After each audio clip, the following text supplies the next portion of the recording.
फैला हुआ है। इसी कारण हमारा देश आज बहुत ही पीछे जा रहा है। और मैं सिंगर आनंद बंधु इंजीनियर आज शपथ लेता हूँ कि भारत से पाखंडवाद जड़ से मिटा के रहूंगा।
इसके बाद भी हम पाखंड में लीन हैं।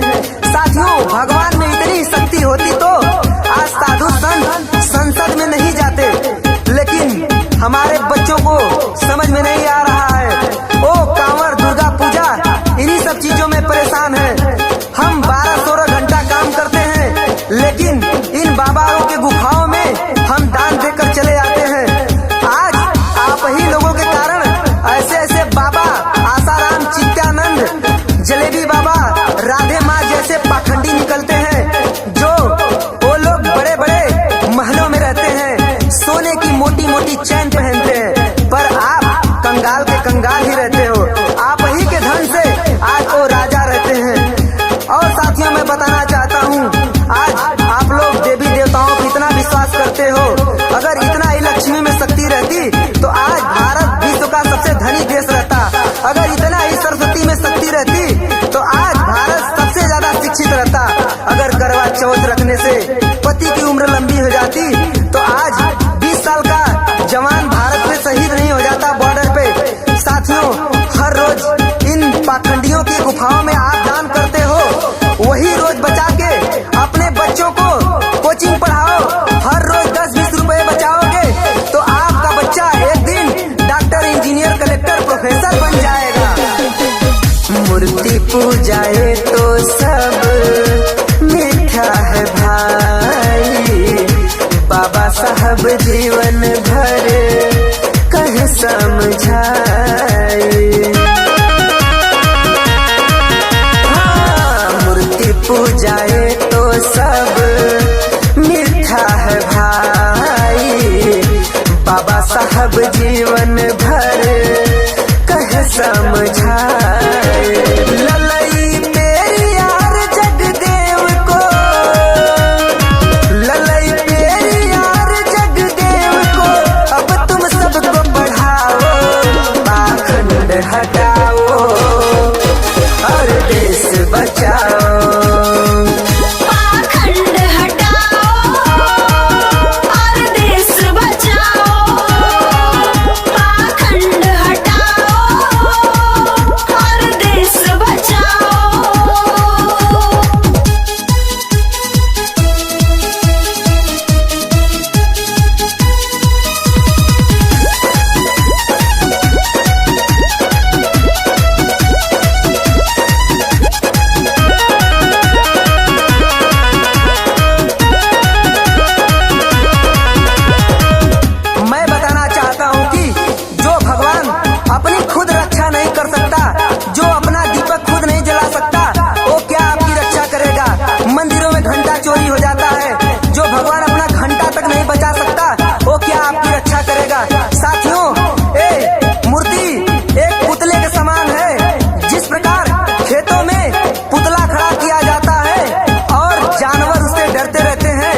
अभी तक गुलाम हूँ मैं, समझ में ना आया।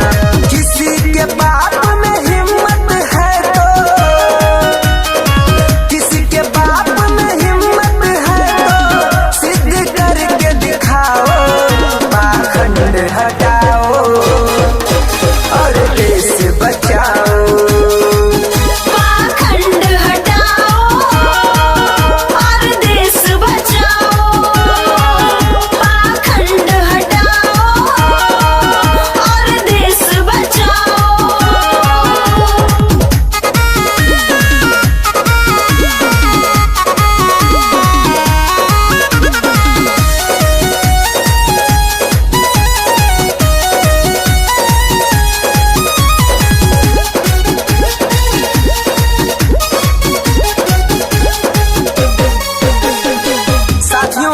किस भगवान की बात करते हैं मैं बताना चाहता हूँ। जब आपको भोजन की जरूरत पड़ती है, राशन की जरूरत पड़ती है, किसान धूप में रात दिन मेहनत करके आपको भोजन उपलब्ध कराता है, उसकी मेहनत से आपको भोजन मिलता है। जब हमारे ऊपर कोई खतरा होता है तो हमारे देश का जवान हमारी रक्षा करता है। सीमा पे रात दिन -30 डिग्री के सेल्सियस में भी वो खड़ा रहता है। इससे बड़ा हमारा कोई भगवान नहीं है। जब हमें चोट लगती है, जब हम बीमार रहते हैं, जब हमारा एक्सीडेंट होता है तो हमारी रक्षा डॉक्टर करता है। अगर हमें किसी सुविधा की गाड़ी, मोबाइल, ट्रैक्टर और भी किसी सुविधाओं की जरूरत पड़ती है तो वैज्ञानिक इंजीनियर हमारे लिए काम करता है। किस भगवान की बात करते हैं? इस भगवानों ने हमें कुछ नहीं दिया है, सिर्फ हमें चोरी, हत्या और कपड़े चुराना, दही चुराना, माखन चुराना यही सब सिखाया है। इसके अलावा इन्होंने हमें कुछ नहीं दिया है। जो भी कुछ दिया है इन इंसानों ने दिया है। अगर आपको इतना ही मदद करनी है, अगर इतना ही रक्षा करना है तो एक भूखे को रोटी दे दो, इससे बड़ा उसके लिए कोई भगवान नहीं होता है। एक प्यासे को पानी पिला दो, उससे बड़ा कोई भगवान नहीं होता है। खेत में किसान और बॉर्डर पे जवान है, डॉक्टर, इंजीनियर, वैज्ञानिक भगवान है। हो सबकी जो रक्षा करे वही भगवान है। भारत का सबसे प्यारा सच्चा संविधान है। इनके साथ न धोखा करो तुम, इनके साथ न धोखा करो तुम, सच्चाई न छिपाओ, पाखंड हटाओ और देश बचाओ।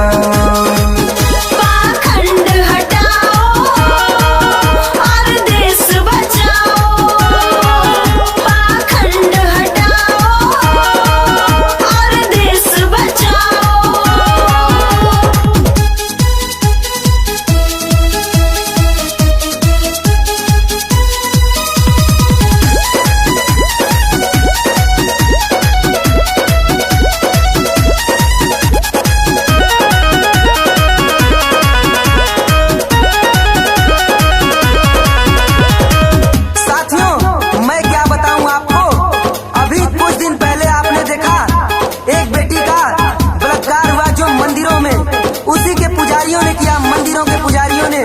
तो बताइए आप भगवान वो कहाँ गया था? चलो ठीक है, भगवान नहीं आया तो अल्लाह को तो आना चाहिए। अल्लाह नहीं आया तो मसीहा को आना चाहिए।